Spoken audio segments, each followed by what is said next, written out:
between John Tolis and Freddie Blassie, which I guess still will probably hold the record of an independent wrestling feud as far as money making goes. Mm-hmm. You know, their feud ended up so strong they had to move to L.A. Coliseum. Wow. Only wrestling match ever held at an L.A. Coliseum. Wow. I never got to saw Blassie as a wrestler. I wish I had. I'd only seen him as a manager growing up in the Northeast watching WWF. Yeah, I'd love to have seen him as a wrestler. Oh, he was one of the very best. He had the ability to be a heel or a baby, to make you hate him or love him. I know he liked to bite people a lot. Yeah. Well, it was kind of fun watching his interviews because he'd get a file out, a metal file, and he'd file his teeth right on the camera. Wow. And kind of neat the way he did that because naturally you ain't going to take a file and file your teeth. Mm-hmm. Right. But he had a little cap that he put on the one tooth, and he could file that thing, and I mean, it just sounded pretty horrific. And so, yeah, Freddie Blassie was one of the best. And in the original king of California wrestling was a man called Baron Michel Leone,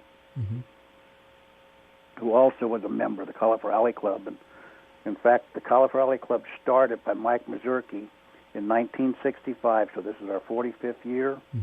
And they held weekly meetings at a place called the Baron's Castle, which was a hamburger stand at the old Elks Temple over there by 8th and Alvarado. You probably know where that's at, This right? is in L.A. In right downtown L.A., yeah, about less than a little over a mile from the Olympic Auditorium. Yeah.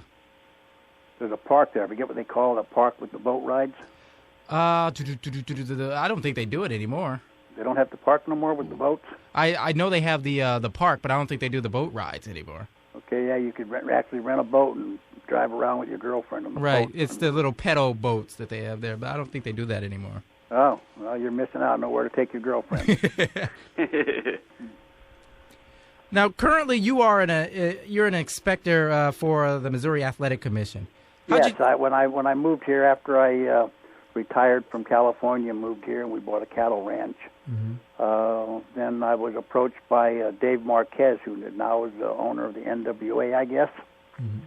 And he asked me if I'd be interested in starting a promotion again, so I started a group called the OWW here in Missouri. Okay.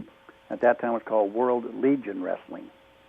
And we produced our TV and shows in Springfield, Missouri at a big country and western nightclub called Remington's. And Harley Race was working with me as the booker, and Gordon Soley was my announcer. And we had some great television shows going there. And then I had to have a little heart surgery, and I decided I didn't want all them headaches anymore. So Harley took over the promotion. Today they call it World League Wrestling. I've seen that, yeah, and he also has a school there. Yes, Harley has a school here now, and he took that over, and the state offered me a job as a commissioner inspector for wrestling, boxing, and martial arts.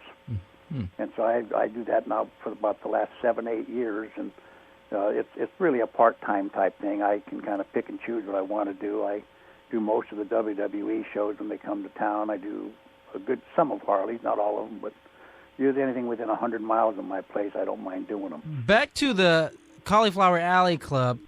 With the black clouds, the economy circling overhead, has the club felt any direct drop or fallout of attendance at the venues, etc.? Well, we only do the one major event in Las Vegas every year. That's a standard, our main annual reunion. Our membership is as strong as ever. In fact, I just come back from 4 days, and I was very elated to see a lot of registrations for the banquet. I don't know exactly because I haven't counted them all, but we're well over the 200 mark now, and with 38 days to go, as you know, a lot of people don't make up their mind until the last 10, 15 days, right, knowing that they're clear, and probably 35 or 40 membership renewals. So, no, the club itself has not suffered from that respect. And I think the reason being, even though the economy, as we know, is bad, and we will probably be down a little bit in attendance in Vegas this year, hopefully not much, and hopefully maybe not at all, with what we're offering. It's the first time we've ever had such huge names doing these seminars. But everybody knows that the club does not have anybody paid. There's not. We have no overhead at all. I don't get paid. Nick Bockwinkel. There's not one penny goes to anybody that's involved in keeping this club going. It's all 100% volunteer. Our only expense is printing a real nice newsletter. Our newsletter this time is 32 pages, and it's got a lot of great information. And I can tell people love this newsletter. We call it the ear. Even though there's applications and membership forms in the newsletter, I never get that one back. Someone has always made a copy and sent it in, which means they don't want to tear up the newsletter. Right. So that's it's, and then we get 4 or 5 of them out a year, and we have the banquet. But the big thing is our benevolent fund. Without naming names of people, we try not to name the people we help. And the reason that is we don't want that person to feel inferior or to feel indebted. Right. So we don't give out the names, but an example, some of the things we've done. One wrestler lost both legs in his later years. We completely equipped a car, a van that he could drive. His wheelchair would ride up into it, and he could drive it by hand. Perfect. We bought 2 artificial legs for wrestlers that have lost legs.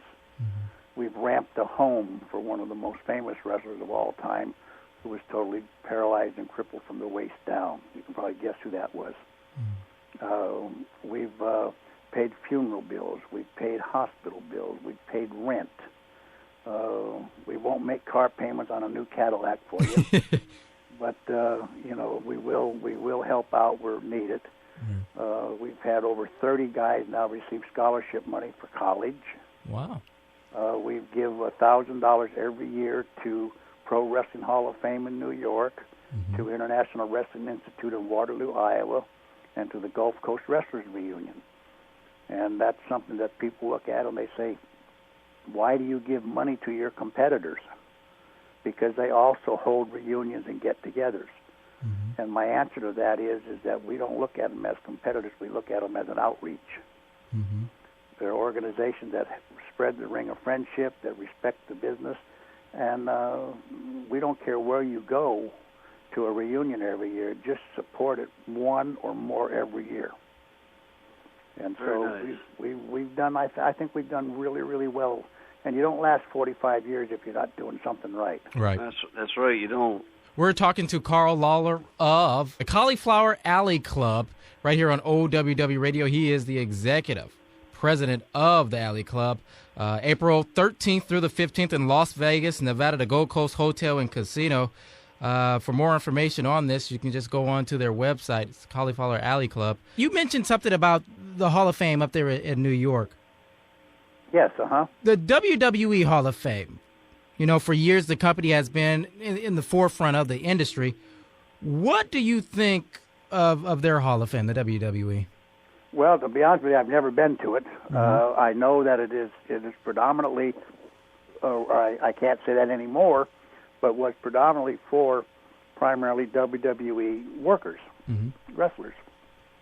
But if you look at it recently, Nick Bockwinkel was inducted into it, who was an AWA wrestler and occasionally an NWA. I don't believe Nick ever worked for the WWE as a WWE wrestler.